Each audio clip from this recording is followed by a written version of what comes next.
You are watching PR English Shorthand Dictations YouTube channel.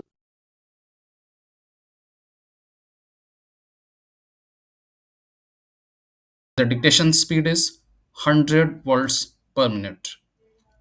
Ready? Start. Honorable Chairman, Sir, I thank you for giving me this opportunity to participate in the discussion on this important bill. The legislation aims to overhaul and modernize the regulatory framework governing civil aviation in India, replacing the Aircraft Act 1934. Sir, I welcome every effort to achieve the highest levels of safety in civil aviation, but it has to be pointed out that the aviation sector of the country is facing many issues and safety challenges today.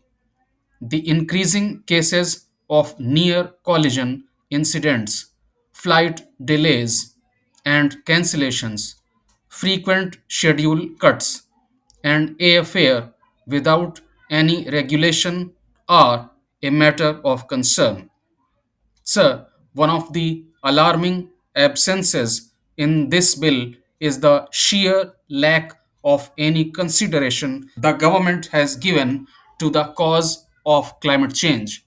The aviation industry accounts for nearly 3% of the carbon dioxide emissions annually, but the potential impact of this is much severe considering the fact that these emissions take place much higher in the atmosphere, closer to the ozone. We, as a nation, having the first place in population, third place in military power, and fifth place in economy, must make clear commitments to climate change. It is the responsibility of this House and this government to ensure that the national policy towards sustainability stands resolute and is second to none. The actual need of the hour, like addressing the rising number of cyber threats, also seems to have left the thought of this government while drafting this bill, which in effect makes the ground reality of this bill a token effort. Sir, Air Albania being targeted by a malware serves as an instance for the Ministry of Civil Aviation to learn from. We must either learn from the examples of others or face the same fate due to sheer ignorance. It is shameful how the government has wished to proceed with the latter than consider the former. The mad rush to construct new airports can be witnessed by the Ministry of Civil Aviation, analyzing Section 3, Subsection 2, and Section 5 subsection 2 of the new bill, both the Directorate General of Civil Aviation and the Bureau of Civil Aviation Security have been charged with the oversight functions related to civil aviation without any clear segregation of the functions of both the institutions. It is to be noted that alongside these two institutions, the CISF and the Airport Authority of India also have roles to play in this ambivalent mechanism, which can prove to be lethal in emergency situations, as we have seen in the unfortunate incidents of the World Trade Center attack or the Flight 814 hijack to Kandahar.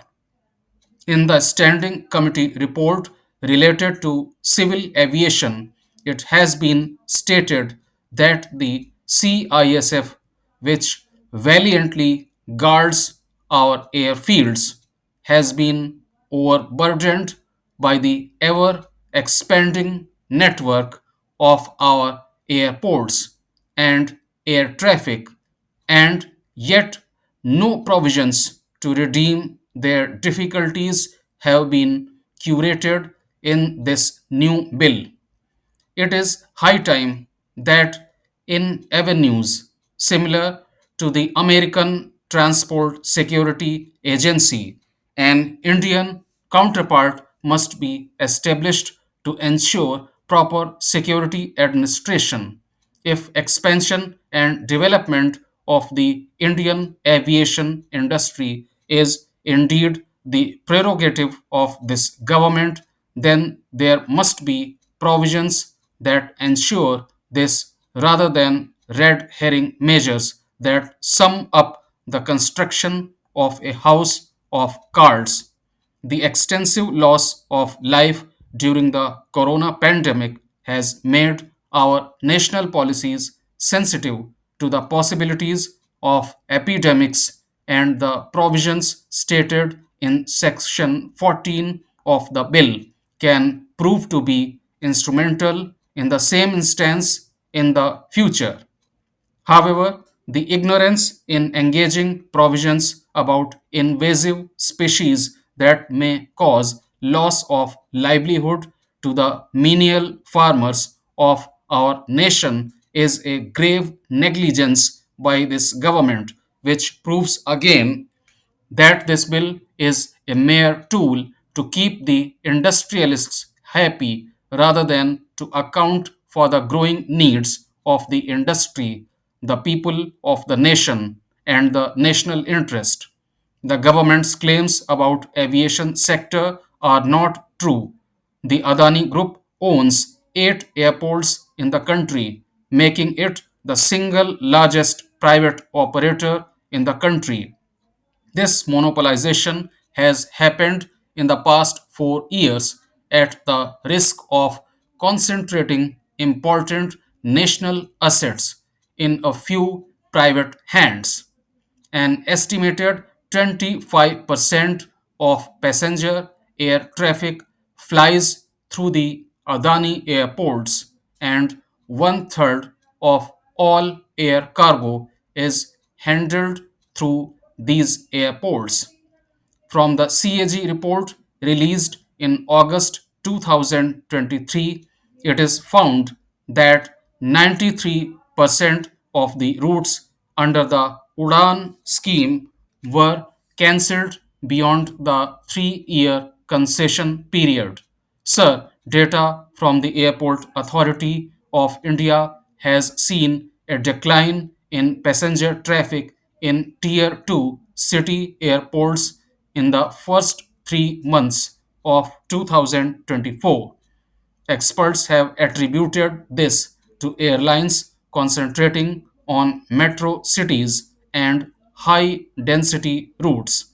The scheme, which was projected to link smaller centers with air connectivity, has failed to impress so far. Sir, the government is always making exaggerated claims of new airports built in the country during the last 10 years. The deadly roof collapse of Delhi airport has raised many concerns over the quality infrastructure development in the country. Recently, we witnessed many such infrastructure failures, and it is evident that there has been corruption and criminal negligence over the last 10 years. Sir, another issue is the soaring airfares without any regulation and cap on higher fare. It has become a regular practice for the airlines operating service in the Gulf Kerala sector. Lakhs of Keralites working in various Gulf countries are put to a great hardship and agony due to the steep hike in the airfares from Kerala to Gulf countries. The airlines are charging fares more than 5 times the basic tariff for various destinations in Kerala. A majority of the Keralites working in the Middle East countries are low wage workers who cannot afford such high airfares. This unjustifiable hike in airfare is done, keeping in view the demand among the non resident Keralites returning to home state for festivals and summer vacations. Even budget carriers are adopting such heinous methods by charging huge amounts for tickets. Even though this issue has been highlighted on many occasions, no action has been taken by the government. This should be considered and corrective measures should be taken on priority.